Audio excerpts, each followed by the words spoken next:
because everybody have a good time. But I'm Johnny. And I'm Mel. And we're here with the wonderful pleasure to introduce Jennifer Hale.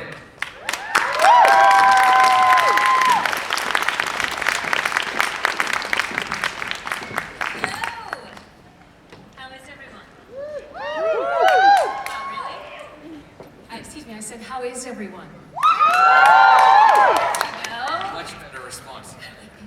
Jen, how you doing? I'm great. How are you, John? I'm always good. Good. Good. And you, Mel? Great. Good. Good. All right. Well, let's kick things off. I got a question first. Okay. You have portrayed a ridiculous amount of characters. For those that don't know, Jen is a voice actor, of course. How do you go about actually vetting which ones you pick? Does it a certain characters appeal to you more than others? Will they pay me? That always helps. And yeah, is there anything I really don't like about it? No, great, I'll do it. Yeah, yeah, I take anything that comes my way. I love it. That is true professionalism. We're the working stiffs of the acting world. Whatever you get, you just go for. Yeah, pretty much. Yeah, some things no, but most things, yeah. Well, then what's your process for getting into the character? Do you bring much to it yourself, or is it all done through directorial means? I bring as much as I possibly can. Yeah, I bring everything I can to the party. I'll look at a picture, I'll read the little bits that I've been given, like, you know, 1 page for audition purposes and a little short description, and then I'll just let my imagination jump in and go.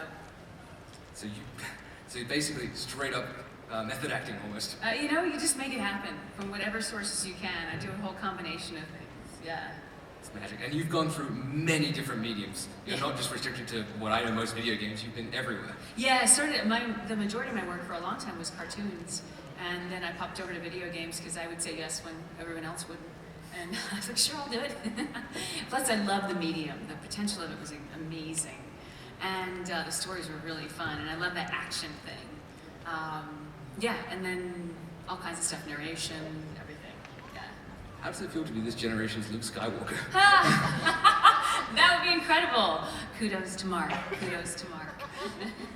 If you guys have questions at any point, line up with the microphone and just barrage Jen. Yes. Oh, we got people already. That's what we like to see. Yeah. I think they're just going to get vetted first. Oh, checking. The excitement is building. Okay. Go away, buddy. Hello. Hi. Is there a video game or video game series that you wish you could have done a voice in?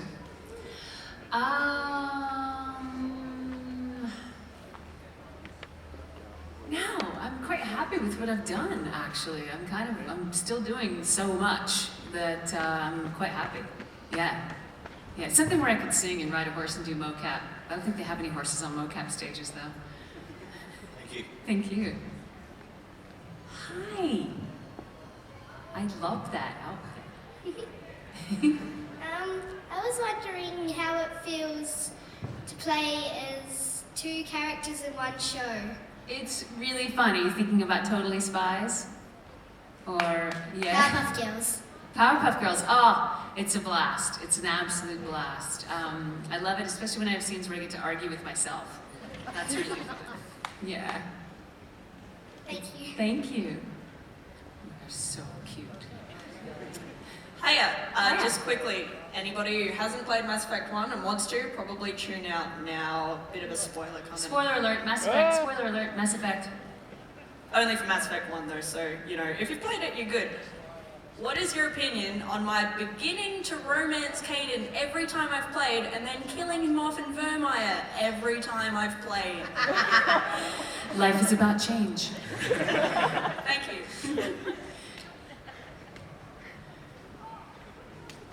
Hey there. Hi.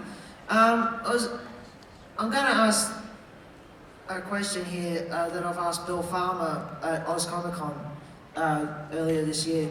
But with your characters, has there ever been a time where you've done your lines, but all of a sudden it's like you've suddenly messed up or something, but you've done it and you've made like the characters mess the line up at all? Oh, where I've made mistakes in a session? Something like that, yeah. Absolutely. Absolutely. And then I just stop and I do it again. It doesn't throw me at all anymore. I'm so used to it. I'll just pause and I'll go and start again. Yeah, Also, have you ever done the mess up line in your characters, like any sort of character? It's like, have you actually done the character voice that? Gotten characters confused? Yeah, something like that. Ah, no, but I remember once I went into a session for, what was that one? The Emerald Empress, and I think it was League of Legends. And when I very first went in to do the character, I looked at her and she had a very mature drawing, so I did her as like a grown woman. And I did the entire scene, and the director goes, "That's great, let's go back, she's 17. I was like, "Oh! No worries, let's start again." That's as closest, I think, is what you're asking as I've come. Something like that, yeah. Yeah. Thanks for that. Thank you. Howdy. I was just wondering if you could do like a demonstration, like maybe 2 or 3 voices. Of 2 or 3 voices? Yes, please. Gosh. Hey. Oh. There's someone running around the back of the stage and I don't know who it is. But if I find him, I can freeze him. I should go. And my day is made. Hello. Howdy again. I was just wondering, had it not been tragically cancelled, would you have returned for the second Brutal Legend game? Absolutely. I loved that game so much. I'm so glad to hear that. Yeah, I got to work with Tim and Chris Brown and the whole team on Broken Age, which was a blast. Yeah. Thank you. Hi. How long did it take to record everything for Mass Effect 3? Oh my gosh. I don't know. It was over a year, I think. Yeah, I mean, I think the start of Mass Effect until the end, through all 3 of the trilogy, had to be like 7 years of, record and then break and then record and then break. And we didn't record every day, but, 2 to 4 sessions a month, I would say. Averaging, yeah. Thank you. Hi. I'm a huge Totally Spies fan, so what was it like playing Sam and Mandy? It was so much fun. Especially when I get to argue with myself as Mandy. Yeah, it was great. It was great fun. I loved that. And Mandy's just the most obnoxious voice on the planet. Sam was a little easier to take. Thank you. Hello. Hi. You played Krem in Dragon Age Inquisition, I did. and he was a really important character to a lot of people. I was wondering, especially with it looking towards going to Devinter, would you be willing to return as a companion for Dragon Age 4? Absolutely. Also, for people who killed the Bull Chargers off, how would you like Krem to return from the dead? Swiftly and with justice.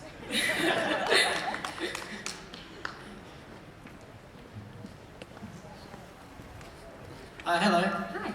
I've got a question. Out of all the Mass Effect series, who is your favourite companion? Liara. Yes. I love Liara. I love them all, but I really love Liara. Yeah, I like Leon. Yeah, she's great. Thank you. Thank you. Garrus is great too, though. What's his name? Don't listen to enjoy myself. Yeah. Hi. Hi. I was just wondering, in Mass Effect, do you prefer being Paragon or Renegade? I always say Paragon is who I wish I was, and Renegade is what I wish I could say.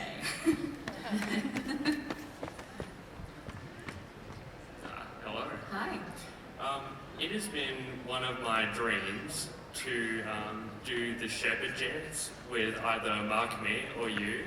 So I was wondering, maybe at the end of the stage, could I please do the Shepherd Dance with you? Oh God! I'm a horrible dancer. But Mel will be my stand-in. Do it! Hey, I'd do it, but no. And I'll walk around and narrate. I'll follow you and narrate. Thank you. Should I just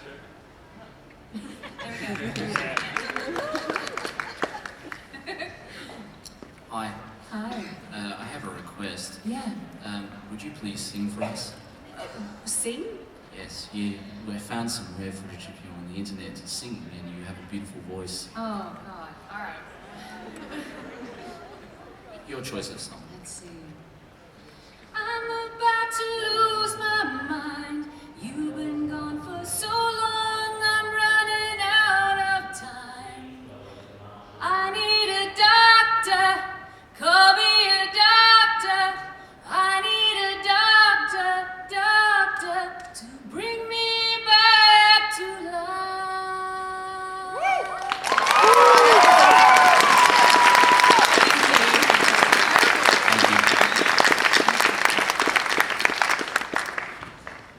Hello. Yeah, I'm back again. Just remembered, yesterday I got a picture for Dad of one of your characters from the Star Wars: The Clone Wars. Yes. Yeah, I just remembered the character you play in that episode, or episodes I should say. How did you come up with the voice, and what did you actually picture before you actually saw the character what she looked like? Well, she's pretty iconic, so I was a little bit familiar with what she looked like, and that came out of the mind of Dave Filoni and George Lucas. They had discussed ahead of time the ideas they had, and they came up with a couple of options, and that's straight from them where we landed with that, with this sort of French kind of resistance kind of a thing. So the French sort of style. Yeah. Yes. Thank you. It's never ending queue. Hi. I just wanted to ask, with the massive role of characters that you've voiced, what was your favourite one to do? I have no favorite. Anything where I get to sing. Anything where I get to save the universe, and anything where I get to be completely psychotic. You know, Princess Morbucks, number 86 from Kids Next Door, all the game stuff. I love all of it. Thanks. Thanks. G'day. You recently appeared on Tabletop yesterday. It was uploaded yesterday. I was just wondering, how often do you board game and what types of games do you play? Oh man, I don't have a lot of time. Ironically, I play the dorkiest board game on the planet. It's called Cash Flow, and it teaches you about finance, investing, and real estate. It's true. I'm a total, I believe that teaching oneself, I am beyond nerd. I'm so much more nerd than any of you. I read stuff about money and finance and gut health in my free time. I'm that big a nerd. Yeah, so stuff like that. Stuff where I can learn something. That's what I'm into. Thank you. Thank you. Hi. Hi. Yesterday you were talking about how cold reading is a skill you've honed, and when you first read a character, you build empathy very, very quickly. My question is, do you tend to apply that in person? When you meet a person for the first time, do you cold read them? Do you build empathy with them? That's involuntary. I'm empathic by nature. I actually have to put barriers up between me and people, otherwise I get flooded really quickly. And I also though respect someone's boundaries. I don't want to know all that stuff. But yeah, I mean, I get a take on something instantly. I get some sort of an empathic hit, and then I back off because I don't want to make assumptions about people. That's not fair to who they are. Because part of that empathic hit for all of us is we've associated what we're seeing with our prior history in our brain, which may or may not be the person that we're talking to. You know, we've got to give everyone a fair shake. Thank you very much. Yeah, thank you. Hey, first off, big fan. Thanks. Second off, with companies like Telltale Games producing more episodic style things, what do you think of games progressing towards that sort of, way of storytelling? Yeah, I've said for a long time, film and TV, movies and television, and games are going like this. And to me, that's just part of that progression. I think in 10, 15 years, people who do what I do won't be able to walk down the street because everyone will know who they are. And I sort of love being anonymous. I'm invisible everywhere except here, which is awesome. Cool. It's like a superpower. Bit of a spoilery question, but I was curious as to what your favorite Mass Effect death is. The very end scene with Anderson. You know, that end stuff with him. Yeah, it's just, it was incredible. Yeah, incredible to do. Hi there. So being a voice actor, there's a lot of perks to the skills that you develop. have there been any pranks or favours you've gotten through using your voice in interesting ways? No, I'm not one to call favors, but I've done, I do like birthday calls as Cinderella. If parents need brownie points, I'll pick up the phone and be Cinderella or some superhero for their child to earn them brownie points. That sort of thing, yeah. Anything interesting through, say, drive-through takeaway? No. But I do answer my phone at home as though it's not me. Typically as someone who doesn't speak English as their first language. Hello? Hello? That's how I answer my phone at home. They don't know it's me, because I don't want to talk to people. I don't have to. All right, thank you. Thank you. Hi. Hi. What advice have you got for people wanting to get into the voice acting industry? Work your butt off. Let's see.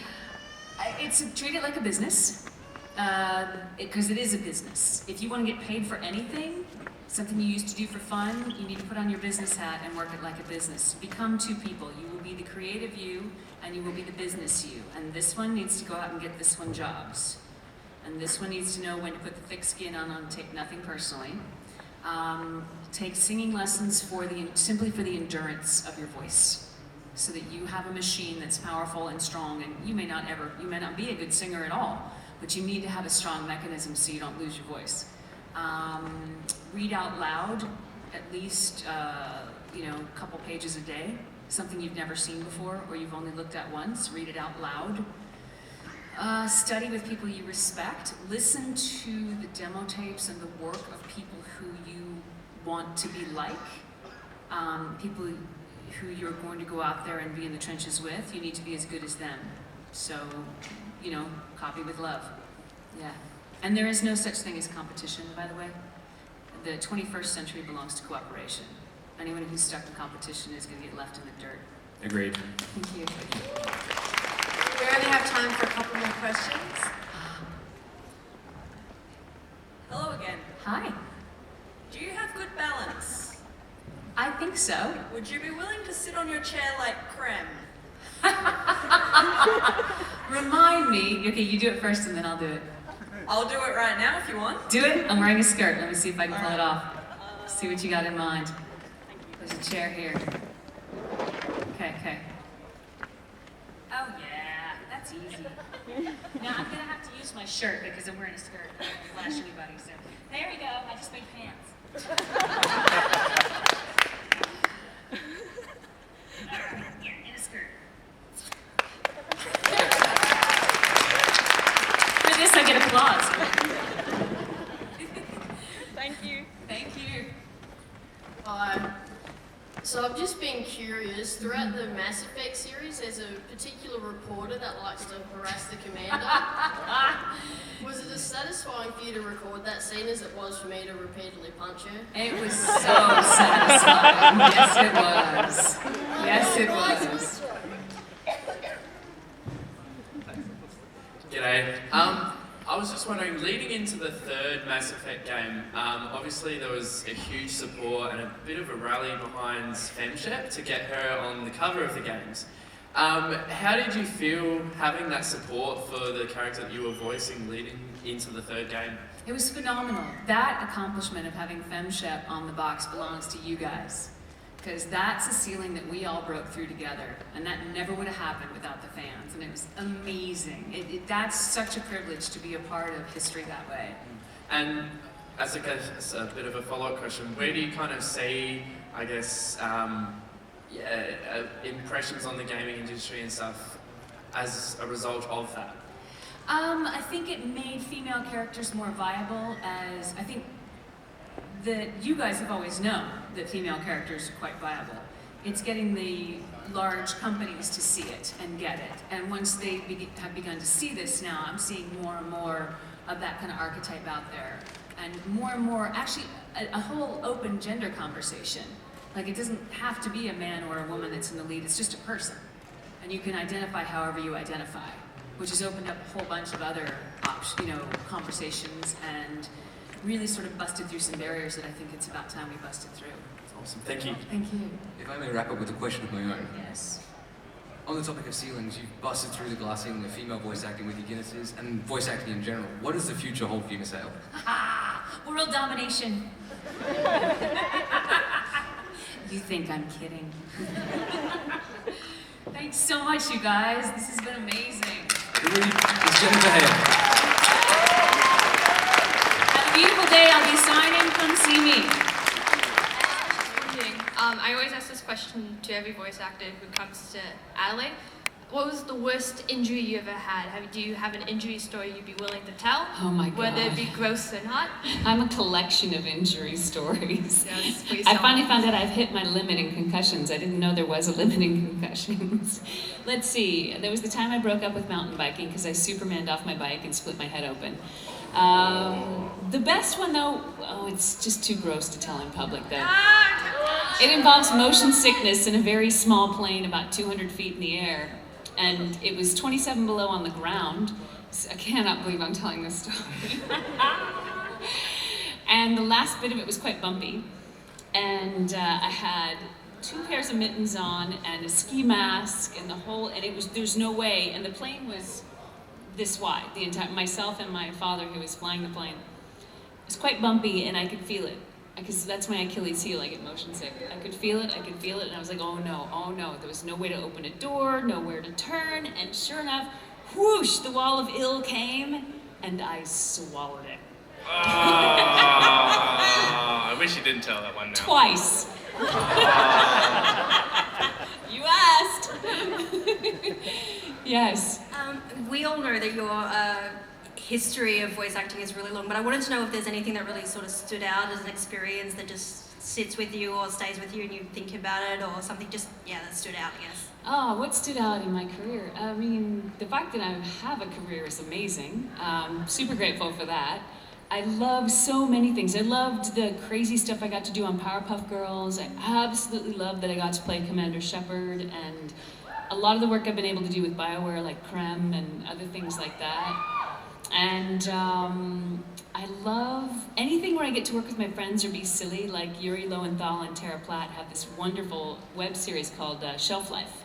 And I got to play this crazy character called Killerina in that, which was a blast. Just so many things. I've loved the evolution of acting in games, I have to say. It's gone from this sort of more presentational style to more what you see in film and TV, and I love that. Being a part of that realism has been great. Hi. Hi. How was it preparing and also performing the role of Prometheus the Classy in Dragon Age Inquisition? Oh, that was daunting. BioWare called me and asked me if I would be interested in doing it, and I said, of course. And I did a lot of watching of documentaries, a lot of trying to climb inside the head of someone going through that particular adjustment in the world, and trying to be as authentic as I could about how someone like that moves through the world. And it was a huge privilege.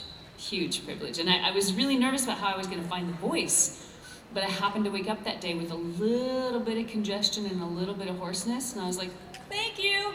I've since had done sessions for that without that, and it was fine. I could totally find my way again, but that was my true north for it. Hi. Hi. Nice sweatshirt. Thanks. I was just wondering what your favorite romance option during the Mass Effect trilogy was. Garrus. Yeah. I don't know, something took over when we were recording that, and it went to another level, which was lovely. Yeah.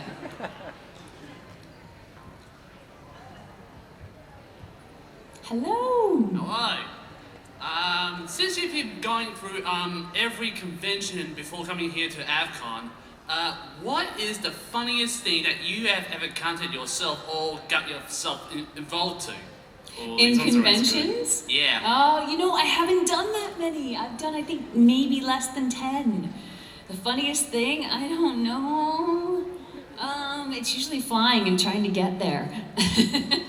Oh, I don't have a funny story. Everyone's got a funny con Oh, story. there's always a funny con story. Like a question you've been asked or something you've seen. Oh, yeah, someone put something in front of me that I don't think I did, but I signed it anyway.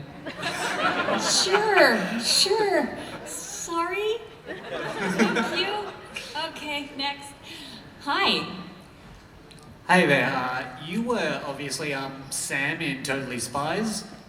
That show has inspired some of the internet's more interesting fan art. I was just wondering if you've personally come across any, and do you have anything to say about that? It terrifies me.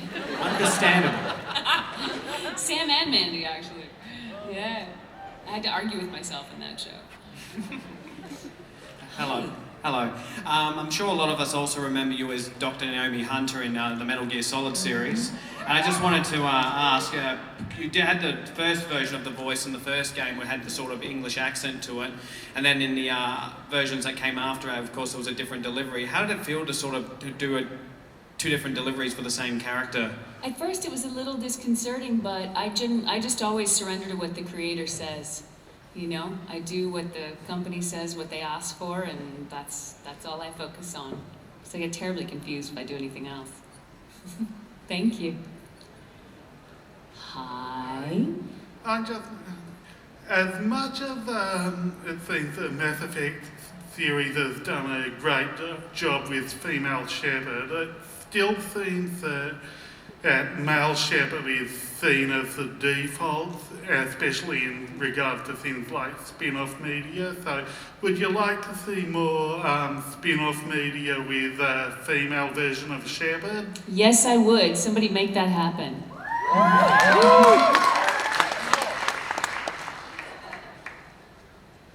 Hi. Hello. I like to ask this of every voice actor that comes here, but what is the strangest and most memorable voice direction you've ever been given in the studio? More yellow. More yellow. I am not kidding. I want to hear the story behind that. I was recording Spider-Man, the series in the 90s, and Mark Hamill and I think we're in a session together, and we would literally get directed in colors from the director. I was like, what? I just had to figure it out. Hi. Do you play as a Paragon or a renegade? Ha! My dirty little secret is I suck at playing. I spend so much time doing games that if I played them, I'd have nothing to bring to them when I do them.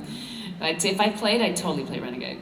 Yeah, I always say renegade is, well, Paragon is who I wish I was, and renegade is what I wish I could say.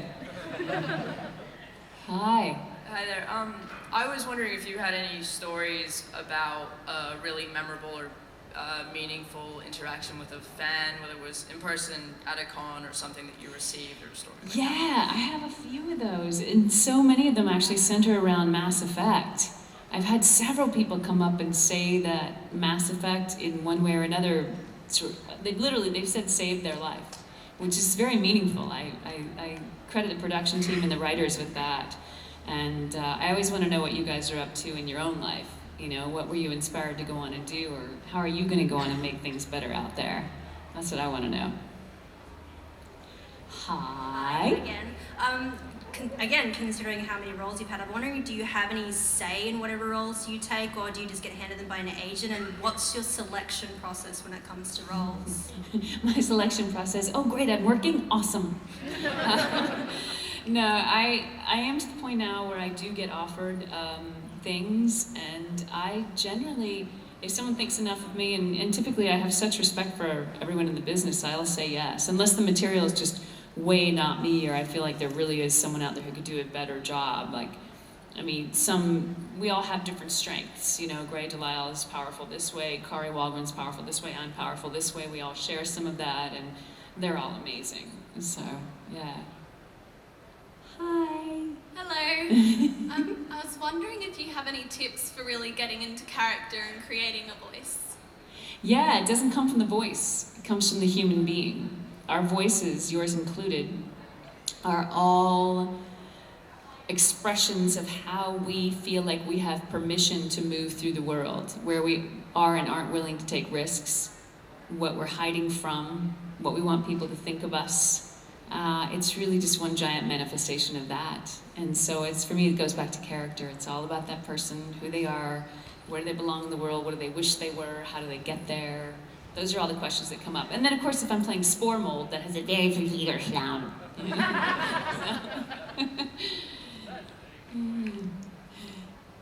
Hi. Hi. Have you played every game that you're in?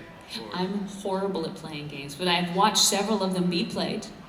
Yeah, and I just want to go back in the studio and do it again, because if I had known that, I would have done that a little differently. Hello. Hello there. It's Star Wars: The Clone Wars. We don't just get to see main characters such as Master Yoda or Obi-Wan Kenobi, excuse me, but we also get to see some of the more minor background characters like other Jedi Masters, in your case, Ayla Secura, whose voice really suits the character. My question is, what was your inspiration behind bringing this character's voice to life? Dave Filoni. Ah. Dave came in and they loved dialects and accents, and he had kind of an idea that he talked to George about, and we tinkered around with it, and that's absolutely out of the heart and mind of Dave. He's brilliant. Nice. Just like James L. Taylor for Flight Code, how he was told one word, Gandalf.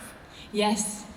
And then with Rio Chuchi, she's not Australian, she's not New Zealand, she's this strange sort of in-between, weird, like other planetary manifestation of that. It's good. Thank you. Nice hat. We've got a lot of N7 gear coming in. I like it. Hello. With Andromeda being an entirely different universe and story, have you or Mark been approached to do any form of like small introduction I voice can roles or speak anything? of none of that. Which honestly doesn't mean yes or no. Sorry. Hi.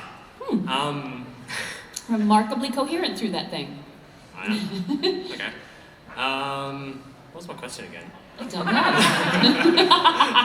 I'm glad that's not just me. Oh yeah, Screen Junkies made an honest trailer of the Mass Effect trilogy, and they called the male shepherd Space Jesus. Have you ever been called female Space Jesus? No, but I have been called the biggest bitch in the galaxy. Sorry, that's what it was entitled. I don't mind. Well it. then. It means I'm large and in charge, and I'm okay with that. Hi. So you definitely do have a lot of DC characters, whether they be heroes or villainesses, especially now with a lot of DC movies and TV shows coming out. What DC character that you voiced would you like to see in live action or in a movie? Or I don't know. Which would you pick? Zatanna? Yeah, Zatanna would be fun. Gigantic could be kind of fun as well. Or Killer Frost, any of them, honestly. She's already actually, Killer Frost actually is going to be in the TV universe. She's I know. actually, yeah. But she's not me. I got a question off that. Who's your favourite Marvel or DC character? The Black Cat. Black Cat? Yeah. That's a good one. Yeah. Or Carol Danvers. It's a toss-up. Hi. Hello. Thank you for the hug earlier. Oh. The picture turned out great. So I was good. surprised. My face was bright red. I was so nervous because I love you. Thank you. I just have a question regarding the Thane Krios romance and how he was absolutely horribly killed in the third game. I just want to know what your opinion was. I mean, I know the Citadel DLC came out and, made it a little bit better, but that was sort of like an afterthought. And some of us hardcore Krios fans were a bit upset, so I just want to know what your take was. I loved that DLC because it was a love letter to the fans. And I think people were so up in arms about the ending of 3, some people. But I think that's the greatest compliment in the world. It means everybody was engaged, and it's hard enough to write. It's incredibly hard to write an ending to a 90-minute, 2-hour movie, much less an hour upon hour upon hour huge series that is co-created by tens of thousands of other people. So I think it was fantastic. How The did whole they approach experience. you about that? Did they say, we weren't happy with the ending, we want to do it again? Or did No, they said the fans need more. They need some resolution. They need some play. They need to connect with us again. Let's do this. And I thought that was fantastic. Yeah. I love your voice work as Killer Frost, by the way.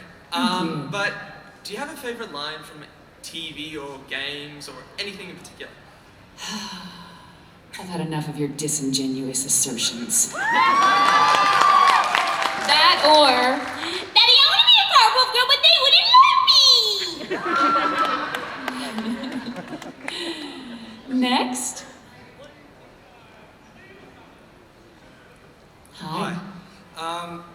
all voice actors, they're covered by a strict code of confidentiality, whether it be, say, BioWare or any of the voice acting firms like Funimation and all that. Without breaching confidentiality, can we expect to hear your voice, not asking what character, in the new Mass Effect Andromeda? That would be breaching confidentiality. But thank you. You said it, not me. Hello. Hi. I was just wondering, out of all of the Mass Effect characters that are in the sidelines as side characters, which one is your favourite? Like Garrus, Tali, Samara, any of those? Morden. So out there. You know, I love that. Approval. Thank you. Hi. So, Hi. firstly, thank you very much for coming to Adelaide to visit us. Pleasure. And Absolute pleasure. secondly, I suppose, so you've voice acted some of the most iconic and memorable scenes throughout the Mass Effect series. And some of them are very emotional. Were there any situations or any sort of times when you were recording a specific line or a specific conversation where you found the emotions kind of welling up within you and kind of like taking over through that process? Oh yeah, many. The most memorable would be the goodbye scene with Garrus. I was doing that scene and I was quite overtaken and actually couldn't speak and had to take a minute because Shepard doesn't cry and sort myself out and come back and do it. And typically when I record, Caroline, the director, was on Skype from Edmonton, and where BioWare is, one of the BioWare places are. And typically I'll record and she'll come back on and say, okay, I'll take this take or that take. And so I gathered myself, did the scene, and there was silence. And I was like, Caroline? Hello? And she's like, yep, hold on. Yay, for the win. That was a great experience. Those are the moments you hope for. Thank you very much. Thank you. Hello. Hello. Obviously, a lot of this is about Mass Effect. Yes. It's probably one of my favourite game series. My question is, obviously the ending wasn't that well received. When you read the script about how that ended, did you think that was a fitting ending? Did you? I what was didn't your get take? this. I don't get the scripts ahead of time. No. 90% of my work in games, I show up that day having seen a picture of what I'm doing, or maybe knowing what I auditioned for, or whatever we've recorded in the past, and it's called cold reading. Like if you were to hand me a script right now, I would just jump in and do it, and make choices and make it happen. That's why it's such a singular skill. It's called cold reading, and it's just what we do. You have to have something that's release ready in 2 to 3 takes, having never seen it before. So I didn't see it before that moment. Okay. Yeah. How do you learn to do something like that, like the cold reading? Is it something that you practice over time? It's something, anything that you want to do well. There's a great book out there called The Slight Edge. I recommend it for anyone who wants to do anything ever. Mm-hmm. And it's just doing it. Just doing it so many times. If you wanted to do that, say you weren't getting hired or you were in a market like this where you hadn't really started, you want to pick up, log on to your news channel or someplace that has stories of things that happen and read them out loud and make them make sense, never having read it before. Or maybe breeze a paragraph once and then read it. But I recommend do it never having done it before, because you really need to be able to do that, and it's going to suck at first. Be willing to suck. That's the only way your universe ever gets bigger. Hey there. I also wanted to say thank you for coming to Adelaide. Pleasure. We miss out on a lot of big celebrities and that sort of thing. Are there celebrities here? What? I'm here. Oh, hi! I'll do signings later, everybody. Nice. I actually also had a question about the script. It was more with like Mass Effect, or actually any of the dialogue roles you do. How often would you get to have a say in what gets portrayed? It's rare and it varies from company to company. Some companies like BioWare, because Mark, Mir, and I were doing identical lines, sometimes there's room for, I'm gonna go pick this up, or I'm gonna go pick this up. That in there would cause a bug and a problem in their system, because Mark and I have to match identically, so we're not allowed to vary one letter from what's on that page. Then you get something like a BioShock Infinite, where Oliver Vaquer, who plays my twin brother, we would get in there and we would just riff, and we would go through it, and Ken Levine, the creator, would say, what did you think? And we'd kind of go back and forth and collaborate, and there was even some stuff where we would sing and we'd just kind of make it up as we went along, and it was wonderful. That there was more freedom in that system because the technical constraints were different. And so, yeah. Do you mostly find that when you do these with other people, are you in the same room or are you just miles away? 90% of the time, it used to be 95, but now it's 90% of the time we're absolutely alone. Yeah, unless it's motion capture, then we're all together and we're all pretending. It's just quite fun. Hi. I was just wondering, has there ever been a character from like a TV show or a book or something that you've wanted to play? Yes, Adama from the new Battlestar Galactica. Thank you. Don't tell Eddie. Yeah, me again. Played BioShock Infinite the other week for the first time. Didn't realise you were actually the twin, so well done there. But my question is another Star Wars one about what nowadays would be a more obscure game, Jedi Knight 3, Jedi Academy, where before Mass Effect was Mass Effect, you could choose whether or not your character was male or female. In your case, female Jaden Core. Yeah. Spoiler alert for everyone who hasn't played, where you can choose the light or dark side sort of path. I noticed that once you choose the dark side, the entire demeanour of your player character sort of changes, bam, like that. My question is, what sort of direction were you given for the various lines of dialogue for both sides that you choose? Basically, it's pretty straightforward. We don't record them in blocks, like we don't do all the evil lines and then all the good lines. We do them in with whatever requirements the production says. And they'll just tell me, okay, this one's down the middle, this one's neutral, this one's the dark side, this one's the light side, and I just have to switch. And it's up to the director to keep an eye and listen and make sure that I'm in the zone, but it's mostly up to me. It's good versatility there too, yeah. That's why, yeah, it's not just talking. Thank you. And I've got to say, I've played that game. That's Yeah. one of my favourite games. Really? Yes. Oh, good, yeah. It's great. It's quite old now, that one. It's getting on the bit. It's been around. It's such a great game. Oh, that's great. Yay. Hi. Me again. Hi again. You voiced Commander Shepard, but you also voiced Commander Sarah Palmer in the Halo franchise, which in the game you are an NPC character, and then you go on to voice her in the web series. I'm wondering, are you quite open to voicing something in one sort of continuity, then going into a different media sort of thing? I prefer that because I like to maintain ownership of a character. There's an anime series, Wolverine and the X-Men, that I took on largely because I wanted to keep control of, or just keep being the voice of Jean Grey. Yeah. So would you be open to a Mass Effect like web series? Oh yeah, of course. Okay. Of course. Whatever I am allowed to do by my members, I will do. I think everybody wants a Mass Effect web series. Yes, please. Let's make that happen. Hello. Hi. When you are in the studio for like voice acting and stuff like that, especially in Mass Effect, because you have conversation, who's your favourite person to work with? Well, I work alone, so it's whoever's in my imagination. I love the Liara stuff because I'm friends with Allie and I know her quite well, and I can kind of imagine what she's up to. Plus, we have a great time. I've done a couple red carpet things, the fancy event things, where I had to dress up and stuff, and Allie's always my coach. She's like, don't wear that. I'm like, sorry. She's like, make sure you do this. Don't stand like that. Stand like this. Do this. Tweet this. Oh, yes, ma'am.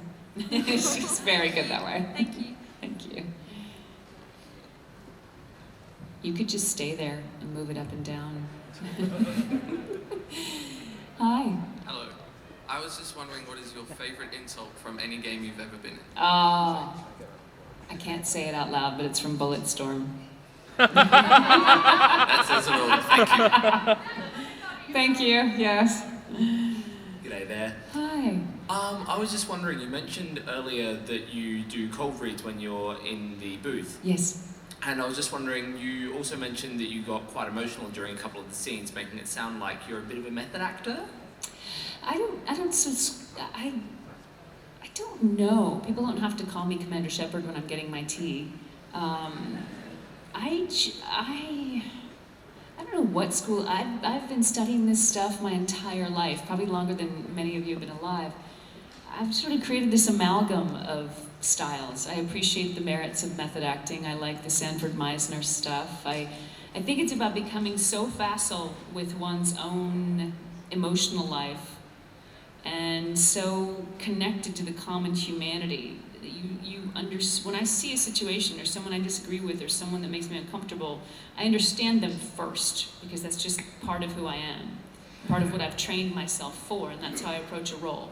I understand it just instinctively, intuitively first, and then I fill in all the details. I mean, when I see one of those lines to cold read, I don't think about how I'm going to say it ever. The first thing I think of is, I don't even know what comes first, but the queue of questions is, who am I talking to? What do I want? Where am I? What's going on around me? What's just happened? What's about to happen? What do I need to have happen to get what I need done? And where are they standing? I will typically see the line, I'll pull it up and I'll say it out into the air to that imaginary person in the room. And that's where I spend, and all of that has to happen like that, you know? And it's like learning to play a sport, learning to play tennis or, you know, juggle. At first it's a very slow process, but you have to go through all those steps so that eventually it just looks effortless. Yeah. Out of curiosity, can you juggle? No, I suck at it. But I can climb rocks and fall off stuff. Valuable skills that I don't have. You're a very prolific voice actor. Obviously, you've been involved in a lot of things, but what performances from other actors have really amazed you've just heard them and been jealous or thought they were incredible? I'm not jealous, I get excited for my peers. I think it's very important that everybody in here, if I may be so presumptuous, that all of us in these generations create a culture where it's not just okay for other people to succeed, but fantastic for them to succeed, because there's enough to go around. And I'm very committed to creating that culture among my peers. People can feel it when you wish them well, but you really don't. So a long time ago, I decided that's one of the most important things I can do. Grey Delisle is phenomenal. Kari Walgren, I adore. I'm inspired by them. I'm inspired by Eric Bauza, by Rob Paulson, by Jess Harnell, by everybody I work with. They're extraordinary. On-camera wise, I get a lot of my inspiration, especially for games, from on-camera actors. Travis Fimmel, extraordinary in this US series called Vikings. Edward James Olmos in the Battlestar Galactica series, Mary McDonnell in the same. Who else is doing stuff? Oh God, who is she? Jessica Chastain. Anything she does is amazing. It's probably a good way of getting noises though, and getting the experience of it all. Living the life I live. Yes. I don't recommend it though. Oh God, no. All right. Now I have to wear a helmet in all my hobbies. Including in the studio. Right? Oh, They get a bit no. annoyed sometimes. But it's Walking better down to the be street. safe. Any other questions? No, I think that's all we have time for Thanks, in you terms of guys. questions. Thank you very much for coming on and sharing a bit of your life with us all. Absolute pleasure. Go do good things, you guys. You're amazing. You are the future. And I'm excited to see it. So where can people find you across the weekend? Where will you be? I will be here. I will be signing autographs in a few minutes. I'll be signing again later today. I have another panel tomorrow and some more photographs tomorrow, I believe. Fantastic. So if you've not had enough of Jennifer yet, make sure to check her out the autograph area, get some photos, and come to the panel tomorrow as well. Yes, yes, yes. Thanks, you guys. Woo!